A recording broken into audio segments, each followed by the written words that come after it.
ಇನ್ನು ನಿನ್ನೆ ತಡರಾತ್ರಿ ನಡೆದಂತಹ ಸಭೆ ವಿಫಲ ಆಯಿತು. ಇವತ್ತು ಮತ್ತೆ ಸಂಧಾನ ಸಭೆಯನ್ನ ಡಿಸಿಎಂ ಡಿಕೆ ಶಿವಕುಮಾರ್ ಕರೆದಿದ್ದಾರೆ. ಬಲಗೈ ಸಮುದಾಯಕ್ಕೆ ಟಿಕೆಟ್ ನೀಡೋದಕ್ಕೆ ಚಿಂತನೆ ಮಾಡಲಾಗಿದೆ ಅನ್ನುವಂಥದ್ದು ಕೂಡ ತಿಳಿದು ಬರ್ತಾ ಇದೆ. ಇನ್ನು ಡಿಕೆಶಿ ಮುಂದೆ ಭಾವುಕರಾಗಿದ್ದಾರೆ ಮುನಿಯಪ್ಪ. ಟಿಕೆಟ್ ತಪ್ಪಿಸಬೇಡಿ, ನನ್ನ ಅಳಿಯನಿಗೆ ಟಿಕೆಟ್ ನೀಡಿ ಅನ್ನುವಂತಹ ಒಂದು ವಿಷಯವನ್ನ ಮುಂದೆ ಇಟ್ಟು ಮುನಿಯಪ್ಪ ಭಾವುಕರಾಗಿದ್ದಾರೆ ಅನ್ನುವಂಥದ್ದು ಕೂಡ ತಿಳಿದು ಬರ್ತಾ ಇದೆ. ತಮ್ಮ ಕುಟುಂಬಕ್ಕೆ ಅನ್ಯಾಯ ಮಾಡಬೇಡಿ ಅಂತ ಅವರು ಅಳಲು ತೋಡ್ಕೊಂಡಿದ್ದಾರೆ ಅಂತ ಹೇಳಲಾಗ್ತಾ ಇದೆ. ಇನ್ನು ಸಚಿವರ ಮಕ್ಕಳಿಗೆ ಟಿಕೆಟ್ ಕೊಟ್ಟಿದ್ದೀರಿ, ಹಲವಾರು ಸಚಿವರ ಮಕ್ಕಳಿಗೆ ನೀವು ಟಿಕೆಟ್ ಕೊಟ್ಟಿದ್ದೀರಿ, ಈಗ ನನ್ನ ಫ್ಯಾಮಿಲಿಗೂ ಅವಕಾಶವನ್ನ ಮಾಡಿಕೊಡಿ ಅಂತ ಬೇಡಿಕೆ ಇಟ್ಟಿದ್ದಾರೆ. ಲೋಕಸಭೆಯಲ್ಲಿ ನನ್ನನ್ನ ಸೋಲಿಸಿದ್ರು, ಲೋಕಸಭಾ ಅಖಾಡದಲ್ಲಿ ನಾನಿದ್ದಂತಹ ಸಂದರ್ಭದಲ್ಲಿ ನನ್ನನ್ನ ಸೋಲಿಸಿದ್ರು, ನಾನು ಯಾವತ್ತಾದ್ರೂ ಇದರ ಬಗ್ಗೆ ಮಾತನಾಡಿದ್ನಾ ಅಂತ ಪ್ರಶ್ನೆ ಮಾಡಿದ್ದಾರೆ. ನನಗೆ ನನ್ನ ಕುಟುಂಬಕ್ಕೆ ಅನ್ಯಾಯ ಮಾಡಬೇಡಿ ಅಂತ ಮುನಿಯಪ್ಪ ಭಾವುಕರಾಗಿದ್ದಾರೆ. ಹೈಕಮಾಂಡ್ ಜೊತೆಯಲ್ಲಿ ಈ ಬಗ್ಗೆ ಚರ್ಚೆ ಮಾಡೋದಾಗಿ ಡಿಸಿಎಂ ಡಿಕೆ ಶಿವಕುಮಾರ್ ಕೂಡ ಭರವಸೆ ಕೊಟ್ಟಿದ್ದಾರೆ ಅಂತ ಹೇಳಲಾಗ್ತಾ ಇದೆ. ಇನ್ನು ರಾಜ್ಯದಲ್ಲಿ ಸಾಕಷ್ಟು ಸಚಿವರ ಫ್ಯಾಮಿಲಿಗೆ ನೀವು ಮಣೆ ಹಾಕಿದಿರಿ, ಆದರೆ ನನ್ನ ಕುಟುಂಬಕ್ಕೆ ಅನ್ಯಾಯ ಮಾಡಬೇಡಿ. ನಮ್ಮವರೇ ಸೋಲಿಸಿದ್ರು ನನ್ನನ್ನು, ಲೋಕಸಭೆ ಚುನಾವಣೆಯಲ್ಲಿ ನನ್ನನ್ನು ಸೋಲಿಸಿದ್ರು, ಆದರೆ ನಾನು ಯಾವತ್ತಾದರೂ ಈ ಬಗ್ಗೆ ಮಾತನಾಡಿದಿನ, ಬಂಡಾಯ ಏನಾದರೂ ಎದ್ದಿದಿನ, ಆದರೆ ನನ್ನ ಕುಟುಂಬಕ್ಕೆ ಈಗ ಅನ್ಯಾಯ ಆಗ್ತಾ ಇದೆ ಅಂತ KH ಮುನಿಯಪ್ಪ ಭಾವುಕರಾಗಿದ್ದಾರೆ ಅನ್ನುವಂಥದ್ದು ಕೂಡ ತಿಳಿದು ಬರ್ತಾ ಇದೆ. ಇನ್ನು ಅದೇ ರೀತಿಯಾಗಿ ಸಮಾಧಾನ ಪಡಿಸ್ತಾ ಡಿಸಿಎಂ ಡಿಕೆ ಶಿವಕುಮಾರ್, KPCC ಅಧ್ಯಕ್ಷರು, ಇದಕ್ಕೆ ಸಂಬಂಧಪಟ್ಟಂತೆ ನಾನು ಹೈಕಮಾಂಡ್ ಜೊತೆಯಲ್ಲಿ ಚರ್ಚೆ ಮಾಡ್ತೀನಿ, ಹೈಕಮಾಂಡ್ ಗಮನಕ್ಕೆ ತಂದು ಇದಕ್ಕೆ ಸಂಬಂಧಪಟ್ಟಂತೆ ಇದನ್ನು ಶಮನ ಮಾಡುವಂತಹ ಕೆಲಸಕ್ಕೆ ಮುಂದಾಗ್ತೀನಿ ಅಂತ ಭರವಸೆ ಕೊಟ್ಟಿದ್ದಾರೆ ಅಂತ ಹೇಳಲಾಗ್ತಾ ಇದೆ.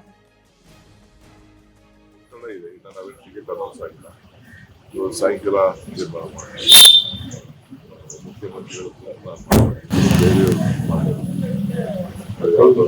ಎಲ್ಲರೂ ಬಂದವರಿಗೆ ಬಂದಿದ್ದಾರೆ.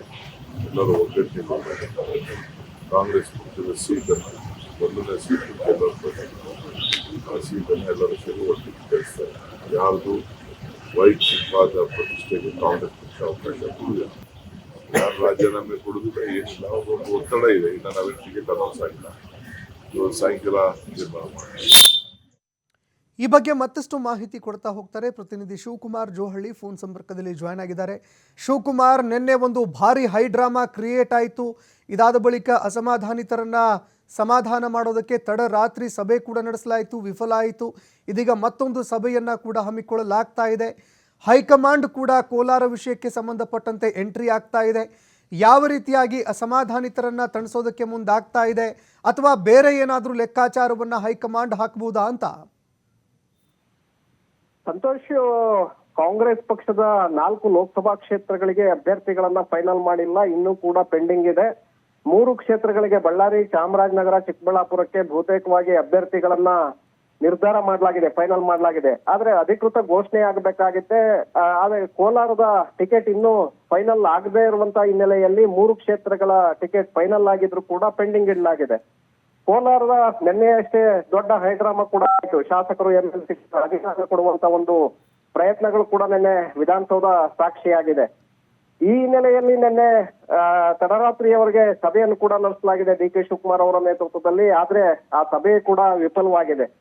ಮುನಿಯಪ್ಪ ಅವರು ಬೇರೆ ಬೇರೆ ಸಚಿವರಿಗೆ ಈಗ ಮಕ್ಕಳಿಗೆ ಅವಕಾಶವನ್ನ ಮಾಡಿಕೊಟ್ಟಿದ್ದೀರಿ, ನನ್ನ ಕುಟುಂಬಕ್ಕೆ ಯಾಕೆ ನೀವು ಅನ್ಯಾಯವನ್ನ ಮಾಡ್ತಾ ಇದ್ದೀರಿ, ನಮ್ಮ ಅಳಿಯನಿಗೆ ನೀವು ಟಿಕೆಟ್ ಕೊಡಬೇಕು ಅನ್ನುವಂತ ಒಂದು ಬೇಡಿಕೆಯನ್ನ ಇಟ್ಟಿದ್ದಾರೆ. ಡಿಕೆ ಶಿವಕುಮಾರ್ ಅವರ ಮುಂದೆ ಭಾವುಕರಾಗಿದ್ದಾರೆ. ಮತ್ತೊಂದು ಕಡೆ ರೆಬೆಲ್ಸ್ ಏನು ಶಾಸಕರು ತೀವ್ರವಾಗಿ ಅಸಮಾಧಾನವನ್ನ ಹೊರ ಹಾಕಿದ್ದಾರೆ.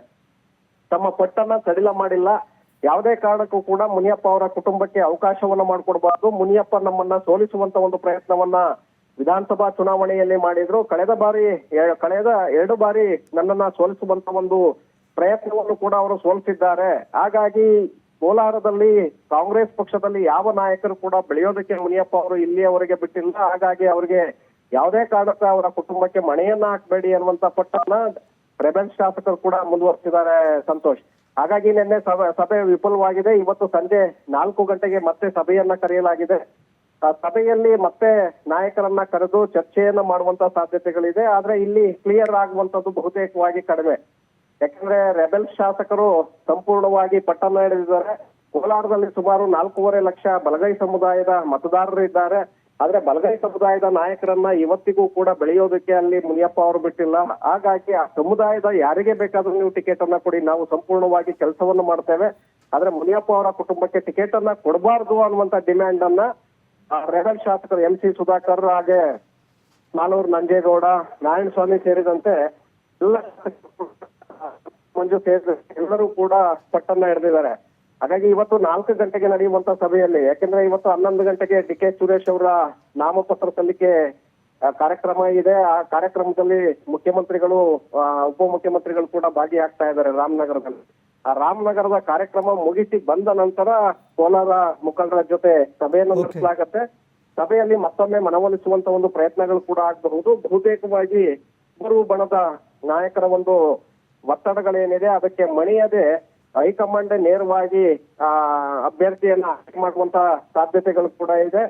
ನಮ್ಗೆ ಬಂದಿರುವಂತ ಮಾಹಿತಿಯ ಪ್ರಕಾರ ಡಾಕ್ಟರ್ ಮುದ್ದುಗಂಗಾಧರ್ ಬಲಗೈ ಸಮುದಾಯದ ಪ್ರಬಲ ಟಿಕೆಟ್ ಆಕಾಂಕ್ಷಿ, ಅವರಿಗೆ ರಾಜ್ಯ ಉಸ್ತುವಾರಿ ಸುರ್ಜೇವಾಲಾ ಅವರ ಕಚೇರಿಯಿಂದ ದೂರವಾಣಿ ಕರೆಯ ಮೂಲಕ ಮಾಹಿತಿಗಳನ್ನು ಕೂಡ ಅವರಿಂದ ಪಡ್ಕೊಳ್ಳಲಾಗಿದೆ ಅನ್ನುವಂತ ಮಾಹಿತಿ ಇದೆ.